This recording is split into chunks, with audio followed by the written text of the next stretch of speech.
House of Edtech, episode number XL. That's 40 in Roman numerals. Hi, this is Angela Watson from the cornerstoneforteachers.com and Angela Watson's Truth for Teachers podcast. And you're listening to the House of Edtech with Chris Nesi. This episode of House of Edtech is brought to you in part by today'smeet.com. Go to today'smeet.com/houseofedtech to learn more about adding the power of backchanneling to your classroom today. And by helphub.me. HelpHub is the internet's premier online tutoring marketplace. To get yourself in the tutoring game, go to helphub.me.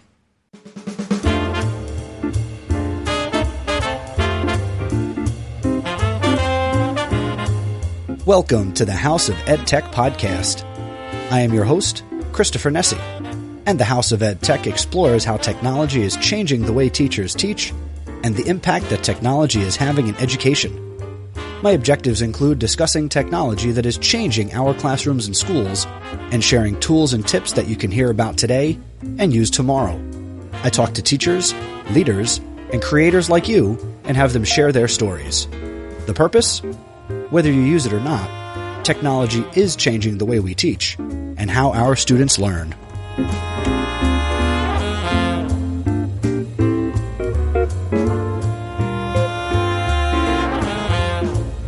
Thank you for tuning in. If this is your very first episode, 39 isn't that much to catch up on, and hopefully you will take the time to listen to the first 39 episodes, but thank you for being here.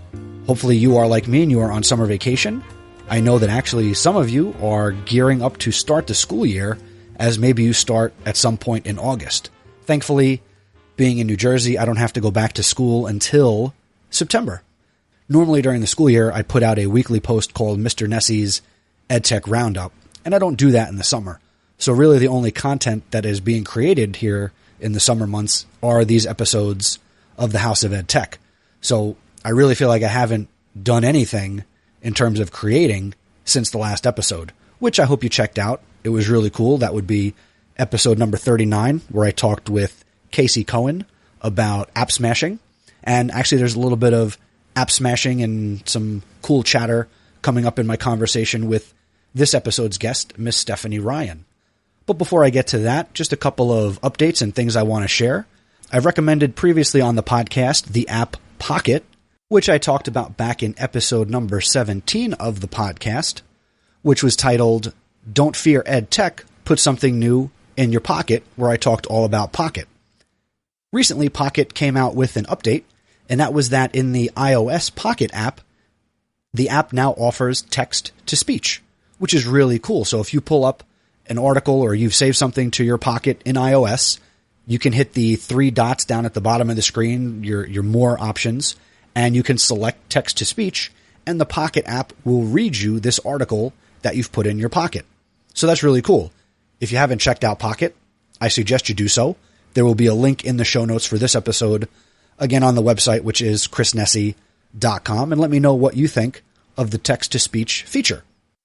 In the last episode, I put out a call for you to call in the House of EdTech feedback line to leave your feedback about ISTE, and I got one individual who did leave a message, and I'm going to share that with you now. So, Miss Regina Schaefer from New Jersey, take it away and tell us about your ISTE learning experience. Yes, this is Regina Schaefer. I'm responding to the message I saw on Twitter to call. I'm from New Jersey, as you know. My Twitter name is @Regina Schaefer. I was at ISTE this year, and what I learned was that it's actually the most low-tech thing that leads to success, the ability to create and maintain connections and relationships with other people. I mean, that to me was far more powerful than any new tool, because there's always going to be another new tool that comes out. But the ability to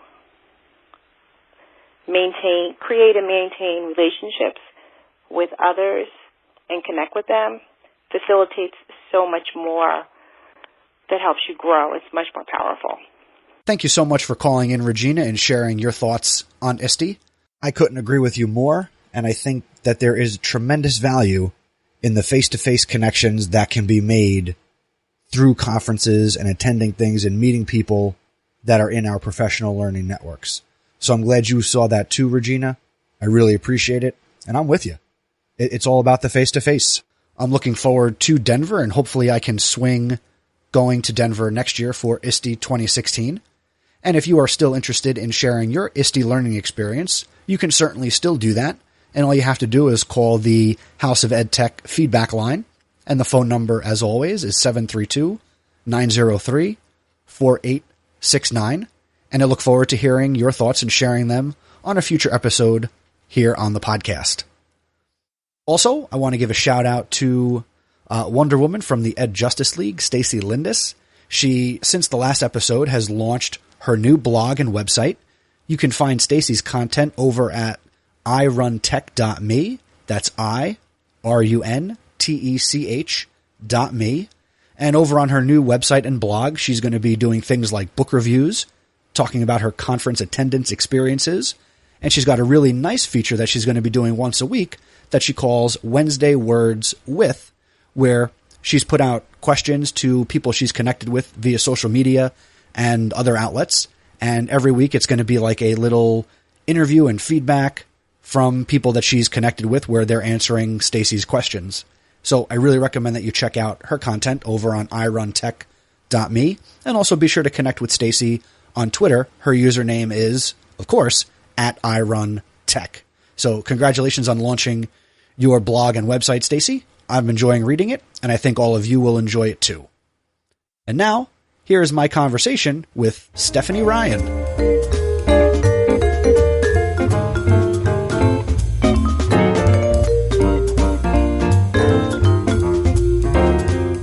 Okay, ladies and gentlemen, my special guest on today's episode is Miss Stephanie Ryon. She's a technology integration specialist from the great state of Texas, where she is a certified teacher. She previously taught middle school math for 3 years.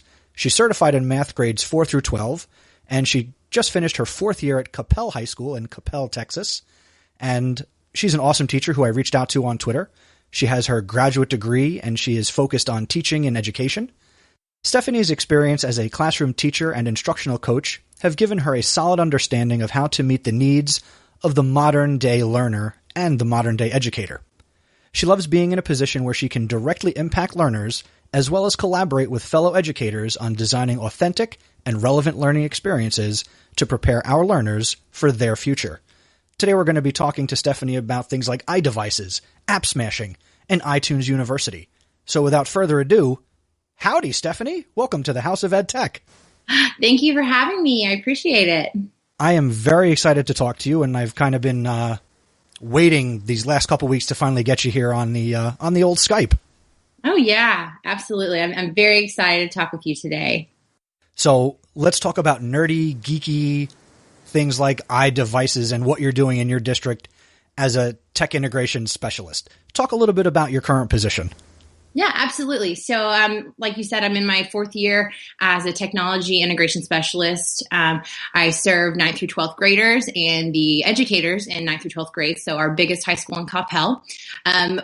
We're in our 2nd year of our one-to-one iPad initiative. So we deployed a little over 3,100 iPads about 2 years ago. So we've been hot and heavy for the past 2 years, a lot of professional learning, a lot of redesigning the way learning experiences look in the classroom. So it's been a fantastic 2 years. We are rocking and rolling.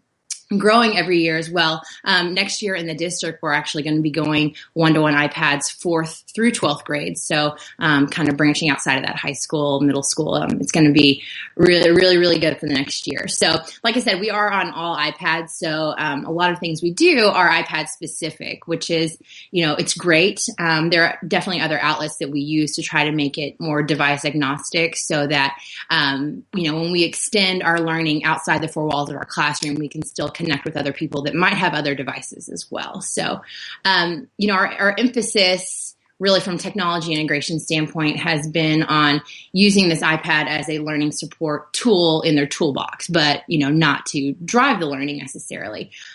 We give our educators the freedom to design the way that they know the learners need and what they want to meet the needs of them in the classroom and to meet all those, standards that we have for these kids to get through their course.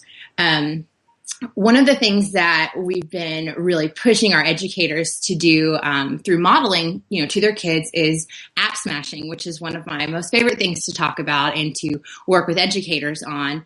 And like I said, we kind of have them model app smashing so that their learners can see, hey, this is pretty cool. I could do this when I turn in stuff for my teachers. So, for example, one of the things that we have shown our teachers how to do is just take some really different, not subject specific apps and push them all together so that they can see the power of creating their understanding or, pushing information and content out to our kids through multiple apps all in one nice package.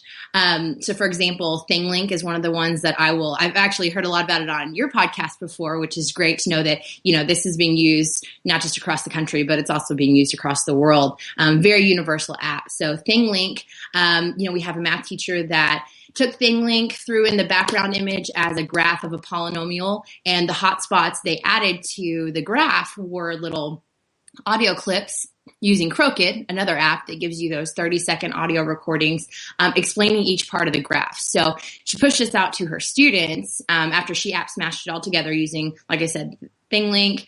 She pulled in different graphs from Desmos, another app where she did some really heavy graphing, which is great for that visual learner. And then the audio clips from HoET. So all that together, she pushed it out as just a supplemental learning piece. So she taught it in class one day. They went through the lesson, went through, all the graphing, but she sent this app smash, product home with her kids so that they could have, this at home to learn from I don't remember what the maximum is. And so they're tapping on the audio hotspots on that image with her actual audio explanation of, what the maximum of this graph is. So, real quick.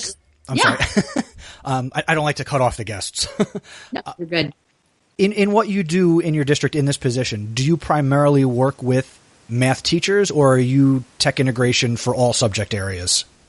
So I'm technology integration for all areas. Of course, I have that nerdy love for my math teachers just because of my certification background. So I will, jump at the chance to work with them, of course. But what I do is cross-curricular, which is really fantastic because it gives me such a vast perspective on things that, oh my gosh, you're doing digital Socratic seminars in your English class, but how could this work in a math class or a science class where that's not a typical, everyday activity that you would see? So this cross-curricular view and support system that I have really allows me to bring, not so traditional activities and learning experiences into other classrooms. Well, as we talk, I would really appreciate if you could share. I like the examples about what you're doing in math because I actually think, and shame on me for not actually checking the records ahead of time, I'm pretty sure you're the first math teacher I've had on the podcast. Yay! Or with a math background. Holler. I love it. Which is much greater than mine, and I don't count my own background, as I said. So I do want to hear more about what you do with math and technology, because I think, at least I found here in New Jersey, sometimes the math teachers, they feel like it's difficult to integrate math other than their TI-85 calculator, or what they're doing or demonstrating on a smartboard, let's say. So absolutely. Keep going with that. Oh yeah, absolutely. Well, like I said, math is, for me as an educator, I think, you always want to grow, and the way we grow is different for everyone. So in my position, me growing is being able to work with educators and with curricular areas that find it more difficult but my content doesn't lend itself to, technology integration. So what do you have for me? So it's a challenge on my end to figure out what can I do to make this work? So with my math teachers, it's not so much, can I find an app that'll do it for them? Because that's not the point of using technology. We're not using that as a substitute for the teacher. It's, what can I use? Maybe it's more of a universal app. What can I use to help the students understand a concept more? Or what can I challenge my students to use to really articulate their understanding of a concept, back to me? How can I use technology for formative assessment, which is huge in math because everything is just spiraling and scaffolding in math. So, when I work with my math teachers, one of the things I really push is the use of more of those universal apps, like I mentioned earlier with ThingLink. So like another one too with math, all my math teachers really struggle with, but I can't use, these math symbols, or I don't, math type won't work on my iPad. How does that work? So we're really pushing the use of apps that allow you to actually, on an iPad, because it's touchscreen, you can use a stylus or your finger to actually draw that derivative symbol. Or, in the lower grades, how do you actually do the physical division bar? So really using that stylus and freeform apps like Notability or Sketch, things like that, where the kids can actually use their own handwriting and write in the symbols, because part of understanding math is really understanding the language that comes along with it, which is the mathematical symbols. So, but like I said, these are through universal apps, which you can use in any class. So, one of the things too, like I said, I really work with my teachers to do app smashing so they can model that to their kids. So when they turn around and say, hey, students, this is what we've learned, or this is what we're about to learn, and having them articulate their understanding of the concepts through app smashing themselves. And app smashing can be, I've used 3 very simple apps, put them together, and here's what I have. Or we've got some kids that are phenomenal on these iPads, and they're pulling together 5, 6, 7 different apps, and very involved apps like iMovie, which takes, it's just a learning process to understand how to work iMovie. So, but they're creating things on their own, which is great, because we're really encouraging our learners to move more of, let me curate some things that I know will help me understand, to let me create things to help other people understand how I get it. And so, which is really great, because when you think about educators differentiating in a classroom of 30, 35 learners, it's everyone thinks in a different way. So having this iPad or, whatever technology you have, having technology available for these kids to truly create, hey, teacher, thanks for teaching me this, but here's how I understand it. And you get that back from them, and it's not everyone turns in the same worksheet with the right answer. So maybe it's an audio clip from someone. Maybe it's a video of manipulatives from someone else. Maybe some kid ditched the technology and just put together a cardboard box that, to understand surface area. Everyone learns in a different way. So utilizing the technology to support that is really, really amazing in terms of, how to differentiate in a classroom. So one of the things too, through app smashing that I've seen our kids create as products. And like I said, these kids are amazing, and they teach us so much every day about things on the iPad. I love to think that I can stay ahead of the curve, but these kids teach me things every day in my job, and I've been doing it for 4 years. So I always light up when I see something new, and I can say, hey, how did you do that? Or hey, what app did that? And so, constantly adding to my repertoire of stuff for technology from these kids. They're just fantastic. But like using a universal app like Sketch or SketchUp to draw a character sketch for like an English class, and then creating short video clips on something, like YouTube Capture or iMovie, a simple video creating app, and then putting this into an augmented reality app like Erasma. So you are now creating these auras around this character sketch, to where when you're hovering over it, you've got these different videos playing to truly explain, the different components of that character. I've seen it in history classes where I'm going to throw in ThingLink again, because that's my plug. We love ThingLink. But using ThingLink with like a country map as your background image, or maybe they've used, a photo stitching app to where they put in multiple photos, thrown that into ThingLink, and then they've used multiple different types of media as hotspots. So maybe it's an audio clip, maybe it's a video they created, maybe it's a video they curated and found off of YouTube or National Geographic, or use Voice Recorder Pro to put together some audio clips. But they are creating, the learning experience through these different apps and putting it all into one place through ThingLink. So I've seen it used. App smashing happens in every class all around our school. It's fantastic to see what the kids come up with. And like I said, I learn new apps and new app smashing tips from them every day. It's just a fantastic thing to see. Now, with app smashing, it's I don't know if it's just my opinion, but it's a relatively new concept in education to kind of mash two tools together that wouldn't necessarily be related. How did you get involved in that? Because obviously, it's very apparent that you, like me, you were bitten by the tech bug in education. When did app smashing go make the light bulb say, wow, this is awesome. Like, how did you get involved in this way of instruction?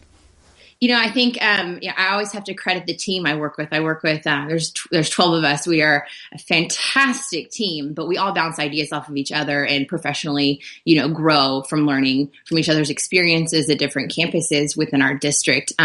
We as an integration team also have the privilege of going to different conferences, local to our state and national, ISD. Sometimes we'll do some Edtech, iPad summits and things like that. But we really try to pull as much as we can from those professional learning opportunities as well. So for App Smashing, we got bits and pieces from different conferences and kind of came back and created a lot on our own. So, definitely not a concept that's, brand new and, Capel didn't create it, although I'd love to say we did. But, we learned bits and pieces from other people, and with having the iDevices available to us as a district, we've really had to put our heads together of what's the next best thing that we can show our educators to help them continue moving forward with these devices. Because it's not just, here's the device, here's how you use it, and here's a couple cool apps. It's what can you do with it? Okay, now what? Okay, what's next? And we always want to give them something new and exciting to grow with having these devices as a support system in their classroom. So, and I will brag on my team as well. The last conference that we presented at was a local regional conference for, our specific region up here in Texas. And we put on a phenomenal session. We called it iChopped, and it was a parody off of the Chopped TV, reality TV show, where, you get a basket full of ingredients, and what can you create out of these ingredients? Well, we did an iChop where here's your basket full of apps. How can you app smash? And so we gave the crowd a little bit of a history of app smashing. We gave them some examples by showing them some recipe cards of here's an example of a recipe that came together of a bunch of apps that we smashed, and here's what the product looks like. So we really challenged our learners as in small groups to put their heads together and what they knew about different apps, and how can you collaborate with other educators, whether they work in the same school district as not, but how can you collaborate in App Smash and come up with some really cool products? So we saw some very, very amazing things come out of these educators that attended our sessions, and, got to take some of their ideas back to our district too and spread the love to our teachers. So, like I said, it's not a brand new concept, but we always try to take these things and run with them in Capel, because we like to think we're ahead of the curve, and we've got all these devices, and we want to make sure that we are, utilizing them to their fullest potential and coming up with something new all the time for educators, so that they're not complacent with these devices as well. I love the idea of the chopped concept. That just sounds like a really engaging session. Oh, I will have to send you the link so that you can share that out so you can see what we presented. Nice. Now I don't have to ask you at the end of the interview to share that. So the link will be in the show notes to the iChop presentation. So that'll be very exciting for everyone who's listening. Now there's also like the downside of the things that I want to do and that you are doing. And there are some difficulties and challenges that go along with this. Not every teacher is yeehaw, and I don't mean to say yeehaw because you're from Texas. They're not all about education. They're about education. They're not all about technology. Right. What are some of the strategies that you employ to help teachers who are maybe hesitant or they're just not into tech? Great question, because that is absolutely a hurdle that I think anyone in my position or anyone just being introduced to new technology will face, is getting everyone on board. And I think, just as educators with our learners, that, all of our learners come into our classroom with a different background, with different strengths and different weaknesses. And we have to learn how to, as a teacher, differentiate for 30 kids that think 30 different ways and have 30 different preferences on how they learn.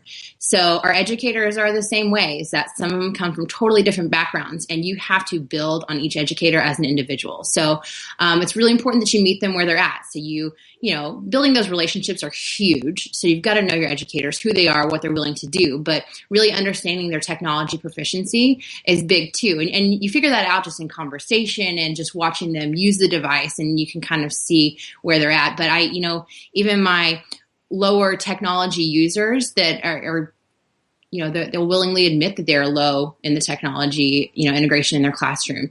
All of my teachers are definitely always on board for growth. So figuring out, where they're at, where they stand with technology, do they know how to turn their iPad on? Step one, do you know about these different apps? So we really try to differentiate for our teachers like we would for our learners. So, our middle of the road teachers, we make sure that we don't overwhelm them. We don't do professional learning, over more than 30 minutes because we want to make sure that the next 30 minutes is design time. Get your hands dirty with the device. Make sure that you are putting stuff together and bouncing ideas off of people, like our integration specialists that have a lot of experience with putting these together and really making it a useful tool in the classroom. So we've got some super high flyers at our school that are fantastic at integrating technology too. And so not only do I get to learn from them as a technology integration specialist to build my knowledge of, best ways to integrate in the classroom, but we get to use them to teach the teacher as well. So I love pulling in our high flyer educators that have just got amazing things going on so that they can spread the love of the things that are going on in their class too. So sometimes it's a little less threatening for my lower proficiency teachers to learn from another teacher as well, because they can actually see what's going on in their classroom day to day using that technology. So the amazing thing about what you just described in terms of how you work with the different levels of learners is that we could substitute the word student or child for every time you said the word teachers and adult. Mm-hmm. And I think too often we forget that, because I know when I do PD sessions, the teachers that I sometimes work with, wherever I go to present, teachers often revert to being students when they're sitting at the desk. And absolutely. They kind of fill those roles, and, they're distracted and they become, and I'm sure you've felt this way too, where, God, they're no better than the students I teach in the classroom at times. Sometimes the teachers are the worst students. And I think every teacher will admit that sometimes. So, I think it's in our position as technology integration specialists, we are very conscious in modeling, because if we model it for our teachers, we're hopeful that our teachers will then model it for the students, because part of the learning framework in our district, which I absolutely love, this is the foundation we all build our learning experiences on, is that every educator is a learner and every learner is an educator. And we learn from our kids just as much as they learn from us, because, gone are the days where, us as educators are the holder of all knowledge. With technology the way it is, and just with society progressing where it's going, we can value so much from the things that our learners bring to the table, because they come from crazy backgrounds that we have no idea about until we build those relationships. And we can go pretty far with the things that they, bring us in the classroom. So it's fantastic. It brings me back to when I used to work in retail. Maybe it was Home Depot or Best Buy, and they're not sponsors of the show or anything like that, so they're not really name dropping. But I always remembered the phrase "each one teach one," and yeah. and part of what I do is I encourage teachers to adopt what I do, and that's I'm not afraid to say I don't know, or let's explore that together, whether I'm talking with students or whether I'm talking with teachers. And I think that's a really good strategy for kind of helping teachers along. And I think it's, agree or disagree, it's those small victories with the teachers who are maybe less proficient, where absolutely. When you say, oh, I taught them how to just turn on the iPad, that's a win, and you can build on that.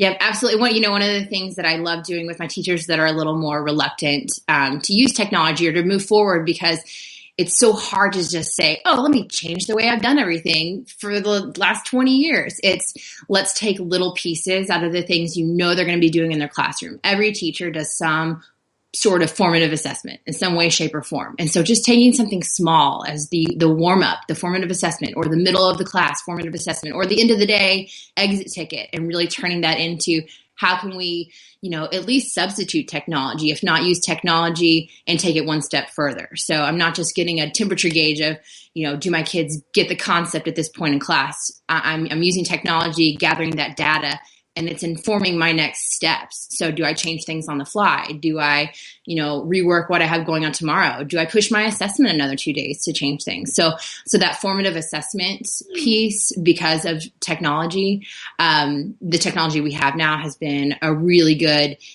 get your foot in the door with that educator to move them forward. Because once they get those, like you said, small victories, with the use of technology, the attitude of what can I do next? What can I try to make this better? And so they almost start rolling with it on their own. So formative assessment has been a huge piece of technology integration for us, to, like you said, to move those educators forward as many steps as we can. Well, based on that, if we're talking assessment and we're talking change and the way things used to be and how we're moving forward, you join the list of like every guest I have who helps me transition from one topic to the next really easily. So I think this might be a good time to kind of move into what you guys are doing with iTunes U, because that is very much out of the box. It's brand new, and it revolves around assessment and what we're doing that's different and pushing us forward as educators. So talk a little bit about what you guys are doing with iTunes U, benefits, how students are involved. Tell your story with that. Absolutely. Well, and I will start off with we've got a lot of really cool things going on with Coppell ISD and iTunes U, and I or no one on the integration specialist team can take credit for starting that. We have some rock star educators that really got that going on their own for us, and we just kind of jumped on board and started supporting and, spreading the goodness of iTunes U to get some other teachers and learners involved in that. Anyone can go into iTunes U and search Coppell ISD and see the different courses we have. And we don't have hundreds of courses by any means, but we do have a couple that are fantastic. So our anatomy and physiology teacher is the one that really got this on board. And you can see her anatomy course is in there and see how she built it and the kind of things she integrates. So she started this about 2 years ago, creating her course so that her learners would have a hub to go to on their iPads, because iTunes U is iPad specific. So she built that to kind of guide her course. So her kids had things available to them electronically. They were going through these learning experiences through each of her different topics within her iTunes U course. What she didn't realize is after she created that for the learners in her classroom, and when you make things public on iTunes U, it is global. So she had hundreds of thousands of people subscribe to her class and actually follow along these learning experiences. So after she saw all these subscribers, she really started building her course to be more universal of, okay, so you're not physically sitting in my class every day because you're in New Zealand. How can I build my iTunes U course to make sure that you as a kid in New Zealand, or sometimes she had young adults too that just wanted to go back through anatomy and physiology, but how can you go through and still have these learning experiences and get the same thing out of it if you're not physically in my classroom, during the week? So she started designing a little differently, and that really pushed her into getting her kids into the design process. So the following year, her kids created this Health Without Borders class, which was just on health of the human body, went along with a bunch of the units that she goes through in her anatomy and physiology class. But it is 100% learner created. And there's a lot of curated pieces of it as well. But you can go into these courses and see, oh my gosh, her kids drew that diagram on the Sketch app on the iPad, and they pulled it in and they made it an interactive image. There's a lot of interactive images they put in there, or videos that their kids have made, or some stop motion filming they did to show the progression of a cell through this disease. It's really, really cool. So, like I said, it's 100% learner created. And this school year, that we're finishing out right now, she challenged her kids to now create an iBook as a digital reference to this course. So now you have a course and you have an iBook. It's all digital. It's on the iPad. Anyone in the world can use these two pieces to learn from. And she's, they're about to publish the book, and she's referenced it in their course. So going through this course, every now and then it'll reference you to the iBook to get more information out of. But the book and the course of Health Without Borders has been 100% learner created, which is it's phenomenal to see what her learners are capable of creating. It's fantastic. So, as a district that saw this happening in one class and really wanted to spread the seed of iTunes U, I worked with some of our biology teachers. We jumped on board with this iTunes U course creation notion. And, we didn't want to create the whole course because we're just starting out. And just like we said earlier, some teachers just need small steps. So we just wanted to do one unit as a course in iTunes U. And so we worked on a body systems unit, which is one of their units, in freshman biology.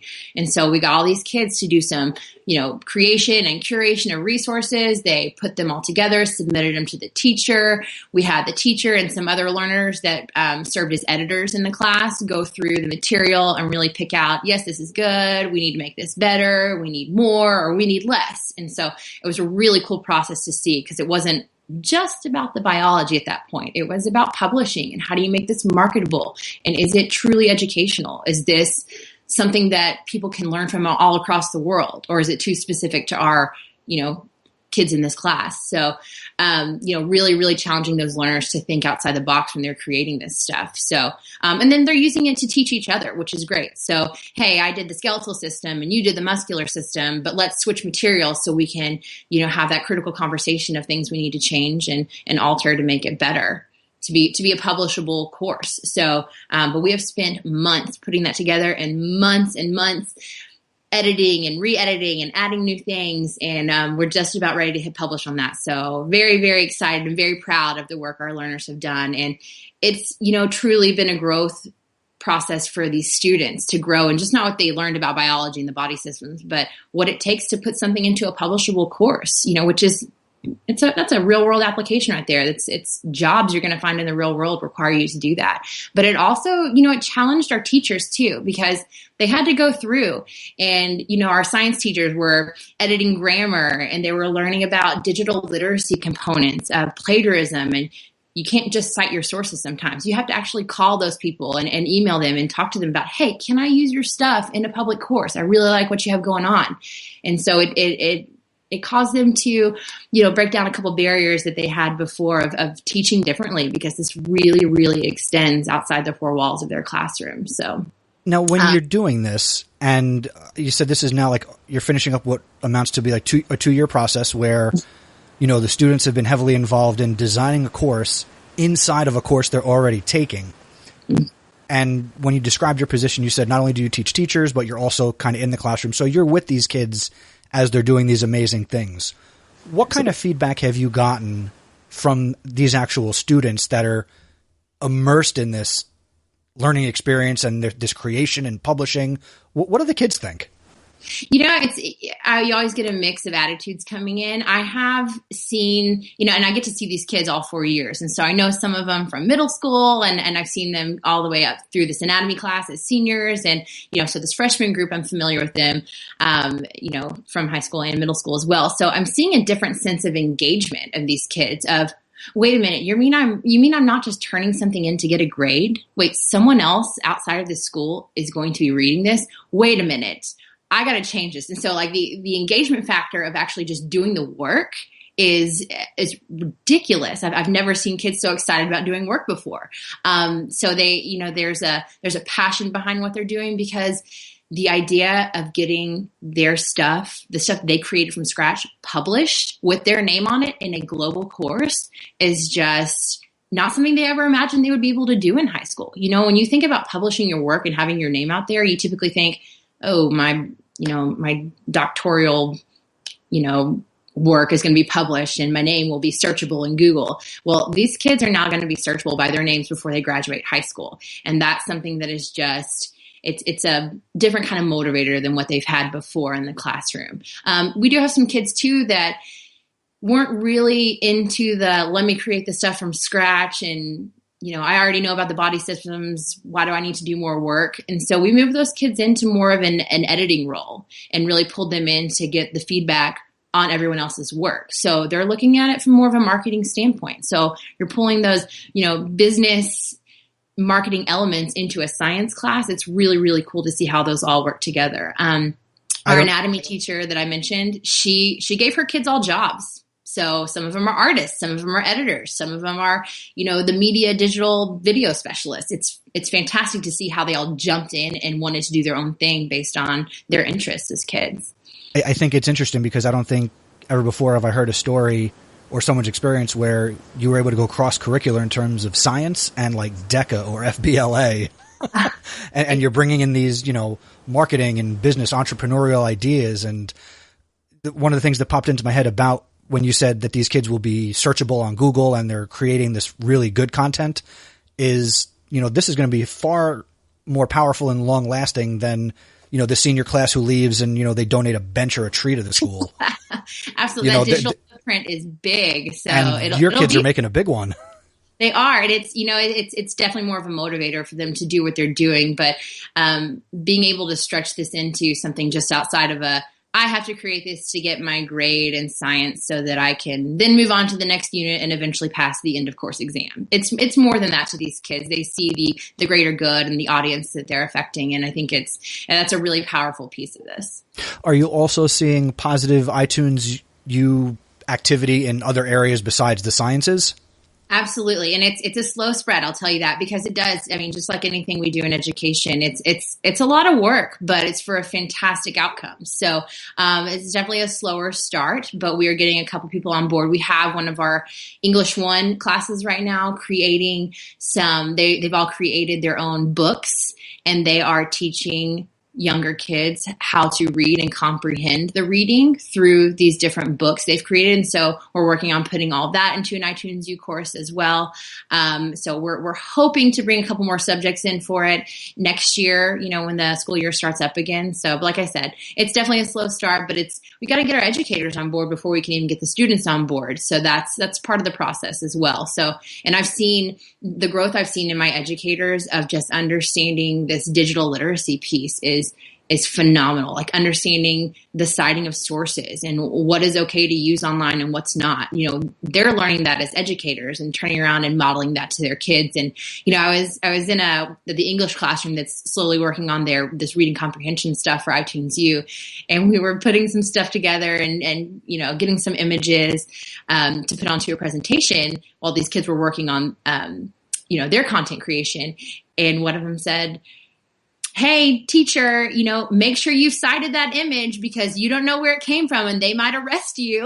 And it was just really funny to hear the student say, "Don't forget to cite your sources," because typically that's the conversation the teacher has with the kid, and it's fun to hear that back that they understand there's an important piece behind that, and plagiarism is huge. And that is something that, no matter what subject or school you're in, if you have technology and access to the internet, you've got to understand this, the piracy and plagiarism and copyright rules that come along with that, and how important that truly is, because that can get you in a lot of trouble later on down the road if you don't understand, how to appropriately, use images and other people's work. And if we start talking about piracy and plagiarism, this might be a 4-part episode. So one of my passions too, that digital literacy is a fantastic thing to teach people about.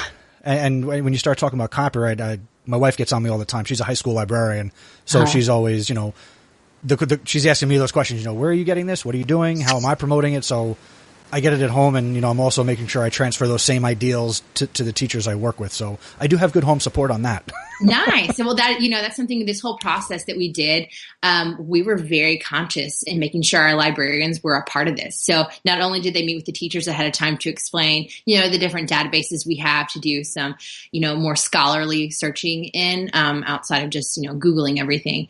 But to teach our teachers that, but to also come in and they spoke with the kids and did a whole, hands-on interactive lesson with the kids on using these databases and how to cite their sources as well. So it was really cool to see the librarians come into the classroom, and something they don't, we haven't typically used librarians for that in the past. So it's really turning the way we use libraries as more of, media specialists as well. I know one of the fears is, and I've had this conversation with my wife, is that if more librarians were doing those things, and this is almost like a knock on people like you and I, if librarians were doing it, there may not be a need for you and I to have our jobs. Totally agree. There's definitely a fine line of what they do versus what we do, but there's a lot of things that I think we do as technology integration specialists that is slowly moving to our librarians, which I think is great because, 10 years from now, we might not have any physical books in a library. It might all be digital, and that's got to be something, we've got to prepare ourselves for is how to access it and how to appropriately use the information we find, through these digital libraries. And so that's definitely, I love that we have taught our librarians enough in our district of how to support the technology we have available, because whether they like it or not, it is there, and we've got to cater to that and support it. So, and when you say, 10 years out, I even wondered, where are we going to be 3 years out, 4 years out?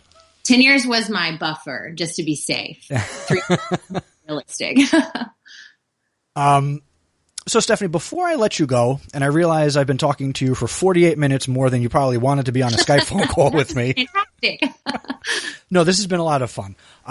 Before I let you go, share some of the apps that you use that make your job easier. Maybe 1 or 2 apps that you can't live without. Well, I'm going to sound like a broken record here because I do love ThingLink. That is one of my most favorite ones because it's so universal in nature and can be used in so many different capacities. Oh my gosh. putting me on the spot. I'd like to say that I love being app specific because we're one-to-one iPads, but there are so many other web resources out there because, across the country, across the world, really, we're on different devices, person to person, district to district, state to state. It's different everywhere. And so we utilize Google Docs and Google Drive and all of its components more than anything else in our district. We are fortunate to be a Google Apps for Education district. And I think the nature of Google Drive, with it having the apps available to you to work on an iOS device, but you can also jump on it on your phone or on your MacBook or on, your PC, whatever you're on. Google Docs is device agnostic, and it's so collaborative and very, very easy to use, or very easy to teach someone how to use. And so I think that there's such a powerful piece of Google Drive that can go, not just K through 12 education, but into higher education and even into the workplace. So I think that that's probably one of the most powerful tools that we've been able to use is the things that Google has put out there for education. Because, I think when these kids that are freshmen, sophomores, even juniors and seniors, when they graduate and they go into college and they go into a real job, Google Apps and using their Google Drive is going to be something that they're going to start seeing in the workplace because, things like Word and Excel, as fantastic as they are for the things we need to do in real jobs, we're going to see the collaborative component of that become part of, the everyday workplace. So I think that getting our kids immersed in that at such a young age has been super powerful. So, the apps are fantastic. They change all the time. I'm a big fan of formative assessment apps. We love Plickers and Kahoot and, Pull Everywhere. And that's not anything that's new, but they're constantly updating their app and updating their features and making it more responsive to what educators need. And so I will always stick with my old trusty tools that I know are going to be continually updated because it meets the needs of where we're going in education. Well, thank you so much, Stephanie, for taking time to be here on the House of EdTech podcast. You shared a lot of great information about app smashing and iTunes U, and you shared a lot of really great resources and recommendations. And then before I let you go, can you just share with everybody how they can now further connect with you if they want to pick your brain about more that you have shared? Oh, absolutely. And I'm so excited to have been a part of this podcast today. The best way to get a hold of me is through the wonderful world of Twitter. So my handle is @Stephanie Ryon, and that's RYON. So feel free to follow me and join in with the chats that I hang out on every week. And I look forward to connecting with everyone through that professional learning network. Now, since you mentioned it, and I don't think we talked about it already, what are just maybe a couple of the chats that you participate in on the regular? Oh, I'm a big fan of the Ed Chat, and there's a Texas Ed Chat, which, got to stick with my Texas peeps on that one. And moving into my nerdy love of math, I like to hop on the math chat and MS math chat for the middle school math chat because, my heart is stuck in secondary right now, and I love those middle school kids. And so anything I can get through that. So, and I'm about to get into a lot of iBooks stuff, so I'm jumping on iBooks chat as well. Very cool. Some great places to connect with other like-minded professionals and obviously connect with someone like yourself. Thank you so much for being here. Perfect. Thank you so much. Had a fun time. Awesome. We will talk to you soon, Miss Ryon. Sounds good.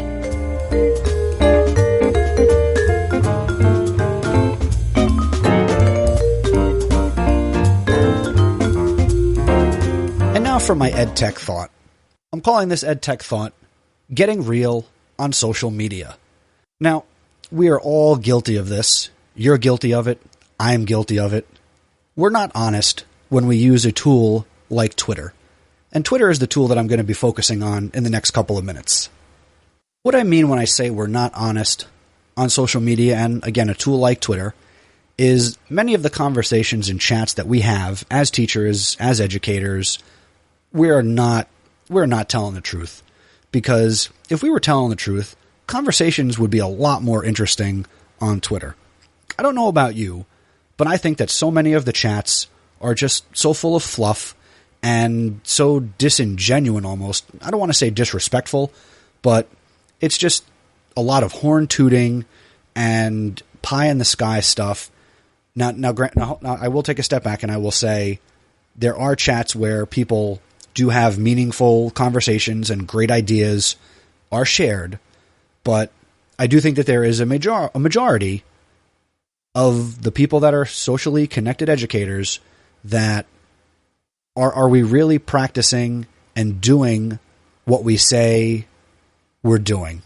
And by that, I mean, I don't mean, we say we do things in our classroom and we're not, but a lot of the chats that I'm in are people talking about things they would like to do, things they would like to see happen. But how are we using social media to really influence and impact and change what we're doing? I know for me personally, I am engaging and having a lot more conversations with people who I've met face to face. For example, the Ed Justice League, which is basically my mastermind group, the 6 of us, and maybe not so much on Twitter, but we are connected and we're having real conversations utilizing things like Google Hangouts and Voxer, where we can have open and honest conversation. But why doesn't this happen on Twitter? I know even for myself, my Twitter profile says the tweets / my opinions are my own opinions. And yet for some reason, and maybe somebody can explain this to me, we are still not completely honest and open with our feedback and our opinions and our thoughts. Celebrities seem to tweet about everything, and we talk about our kids, kind of holding back and not being inappropriate. But is there something where we think it's inappropriate to really speak our minds about the issues that we're concerned about in education? Are the people hiding behind their eggs and false, or not false, but fake Twitter names? Is it easier to be honest if you're not easily identifiable? Would I say more if my Twitter name wasn't Mr. Nessie and my face wasn't my profile? Would you be more honest if we could hide behind some type of mask like some people do through social media and their online presences? Would we become more mean? I don't know. This thought is really, I came up with the title and I wasn't sure where I would go with it.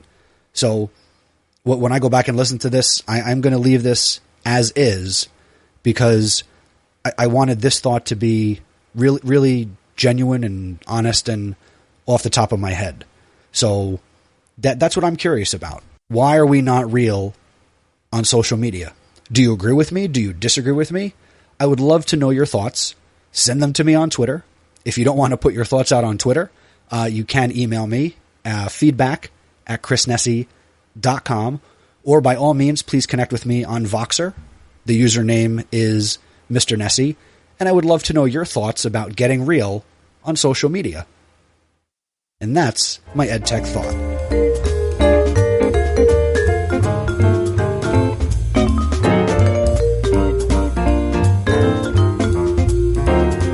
And now for this episode's EdTech Recommendation. This is a fresh recommendation that I just came across this week because I spent 2 days at my wife's school at Wall Township High School learning Google-y type stuff from famed Google trainer Rich Kiker, who, if you missed it, Rich appeared on episode number 23 of the podcast, which I will link to in the show notes, where we talked all about Google and Google Apps for Education. And getting back to my story, I spent 2 days in the presence of Rich learning Google stuff. And one of the tools that he shared when he was talking about YouTube and how to take advantage of the benefits of YouTube as a teacher for yourself and also in the classroom, Rich mentioned a tool called TubeChop, which can be found over on tubechop.com, which is TubeChop.com. And what TubeChop allows you to do is you can easily chop a section from any YouTube video and share it. So, for example, let's say you find this really great 25-minute clip that you'd like to show just a piece of to your students, or maybe you want to share it in Google Classroom or on your learning management system like Schoology or Edmodo. This website will allow you to crop just the little section of video that you want to share, give you a link to it, and cut out the ads and just present that little snippet of the video. So basically, in 3 steps, you can do this. Number 1, you find the video you want to chop. Number 2, you select and cut the interesting part of the video using some sliders to slide from the beginning and the end of the video. And number 3, you share it with your students or your friends. You can use this personally or professionally. It is not just an academic tool. So if you'd like to do this, you can go to the show notes for this episode and see an example that I created over on chrisnessy.com. And you just want to check the show notes for episode 40. So happy chopping, and let me know what you think of this recommendation.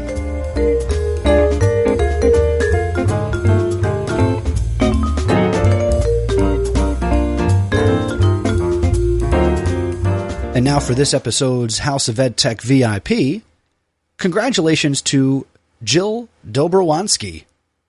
Jill is the Director of Curriculum and Instruction for Wall Township Public Schools, where again I got to spend 2 days prior to the release of this episode learning from Google.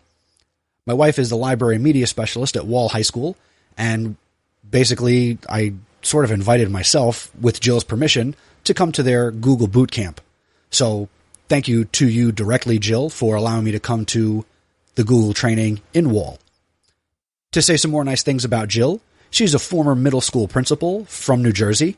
She has both her master's and her educational doctorate in educational leadership and administration, both from Rutgers University. Jill is passionate about education, and that's fantastic, but what I really like is the fact that she is also passionate about education technology. She is convinced that she can change the world, one teacher and one student at a time. And I agree with that sentiment, and having got to spend 2 days with her and enjoy 2 lunches, Jill is on the ball. You can connect with Jill on Twitter. Her handle is at Mrs. D122.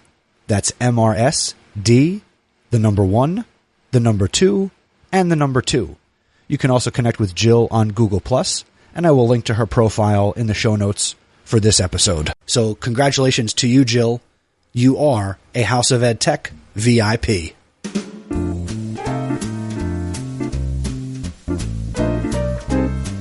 And that is going to do it for another episode and this episode of the House of EdTech, brought to you once again by Today's Meet.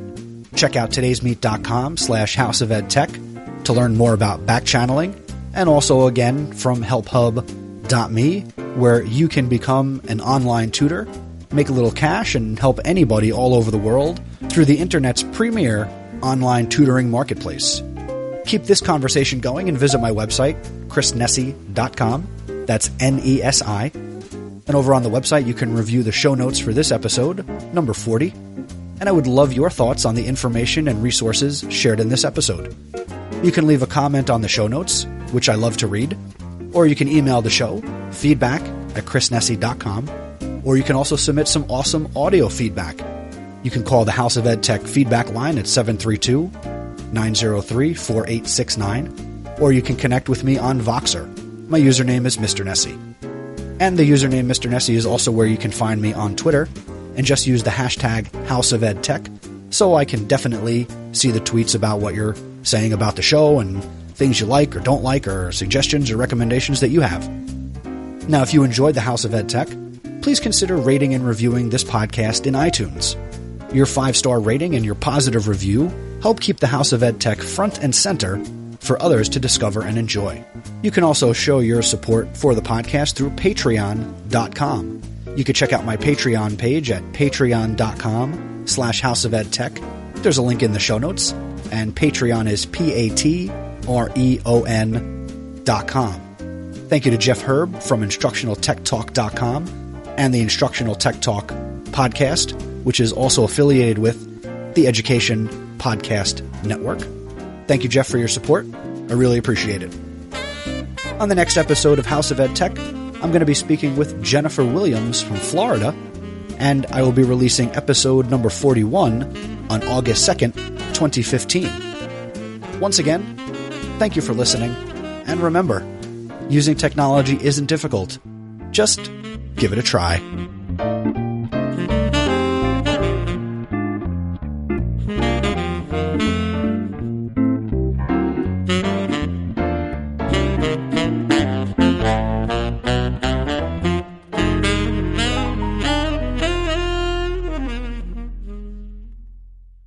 The House of EdTech is a proud member of the Education Podcast Network.